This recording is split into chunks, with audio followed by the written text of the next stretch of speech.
All right, let's get off to a quick start here. Getting off to it, getting after it, getting after it.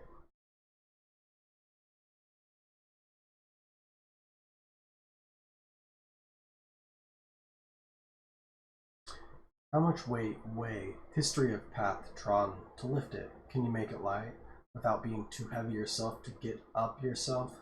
Is it actually moved if moved light, for did you only move a representation? Like a seed, can the tree then grow to where moved without the tree, but then is as much still moved in water and other requirements? For what is getting off to it but finding a release? For like the types of leisure, where thirst is quenched by a type of work, then becoming pleasure. What turns you on ultimately is what gets you off. For then, though, to continue in this circuit, for as in the above, you must get after it, which is to find more, once you've gotten off. And as the mooring line is an anchor, it is the steady and sureness of its weight that allows you to once again get after it upon its release. Where, though, to get after it, the weight on its end that acts as an anchor must be one that's able to be lifted, or you won't be able to get on after what's getting you off. Then, therefore, seeing ways as weight, and a way that is too much weight to get off won't allow you to get on after it. So, getting then after a way that gives weight enough to get off while having weight enough that there is a feeling of release once off that you can then get on after it again. There are lots of ways, each themselves a weight, and though things may weigh the same, they are still different weights, making them different ways. Where when to go your own way and lift any weight? No, there is no way, there is no guide, there is no weight, only things that think themselves heavy until they know the way. Where every way has angles that look to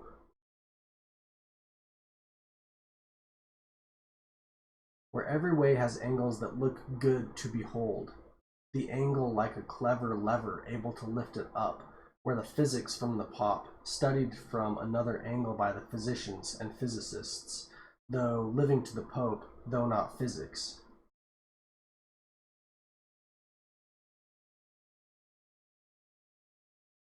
Where this ayahuasca and these pillars of salt and the mormones and groans as people try and find the way that is neither left nor right. Ray catches a wave. What is a wave, and how could it be that one could catch it enough to ride? Well, a wave is a buildup, for how else could there be displacement? Which means the wave was caught well before it was ridden, in the act of storing up enough motion, then with reason enough for a break. One rides on this wave in many places, more than where it is said waves are, and one uses sharp wit to remain on the wave until it is realized. To then do this on water, one must know what water is, and feed it enough so that you can befriend the water without drowning in it, having sure footing that when on the wave you recognize its parts, that as you direct the fin, the wave is taken to worthy endeavors. Beyond conception.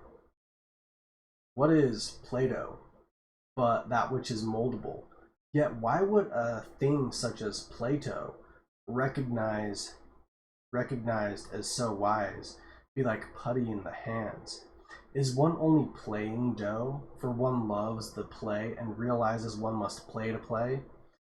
For what is Platonic but beyond conception? For what is conception but a solid grasp, as giving earth, then footing for birth, to be conceived? Yet it is requisite to know, for they say to be Platonic is a friendship. But the Platonic ideal is to exist beyond grasp, for in a thing's perfection, what can grasp it? As even a mirror would do no giving back as to what it was, for anything other than it is not able to have discourse, for discourse is an opposition, one that requires difference enough to have it, or one will recognize nothing beyond themselves, for no body acts against them. Yet then a thing must know something. A thing must know somewhat a thing to resist it. For where then, when a thing is the definition, what else can describe it? So how could a thing say anything back if it was Platonic, being the only representation? For in a Platonic relationship, you are as friends with another, but again, it is truly the Platonic ideal. Can there be another, an other? For what is it to be in a relationship beyond being friends, but love or hate, for which hate is a love of sorts, for it is the feeling of opposition when in the act of intercourse that provides stimulation. Now, the amount of opposition rendering the experience either enjoyable or not worth pursuing at. All having to do with the amount of vast difference, for if the difference is so vast, then there is nothing to love, for no form can even be made out of it. Ergo, enough difference or hatred for there to be stimulation in the act of intercourse. That then itself allows there to be love, which is a warmth from the war of opposition, as shade and light are cast, and two beings intertwined provide each other with other, then becoming partners in public and private affairs. Where then the Platonic state, as such stated, is so singular that what opposition is there to your ideals? What other definition is there of you if you are the perfect example? Then there is no synonym for you to sin with, which is different enough but not too different to not understand. In having no other, what love can you have? In that during the act of love, what is before you but something acting as if a mirror? For you to have love, which is an ending in its description, and a grabbing a hold of you and its grasping of you of sorts, as you are held enough by something for it to know you, as it describes you and sentences you in this position, thus being in a Platonic state, or at least striving to be beyond the bounds of conception and enter into the realms of perfection, is both your loss and gaining of it. For when in this perfection of singularity, what isn't you? But how would you know it being perfect? For what can grasp perfection? Therefore you have no end, which means you have no love, for nothing can know you. But for a thing to even have a sense of there being any perfection, it must be known somewhat, but not to the extent of it being so well known that it falls in love. Thus people in the realm of mortality know Platonic as friendship. So in terms of understanding, it can at best be far enough from the ideal that we call Platonic relationships friends and not lovers, so it can have a sense of perfection and to strive ever towards it. For where then when to play dough is to know that there is no dough, and money is made up. For Plato is Platonic, so that's why Plato plays as the dough, in this knowing playing dumb through construction and labor, all by the work of man's hands.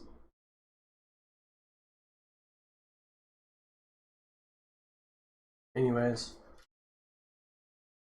pretty short tales today.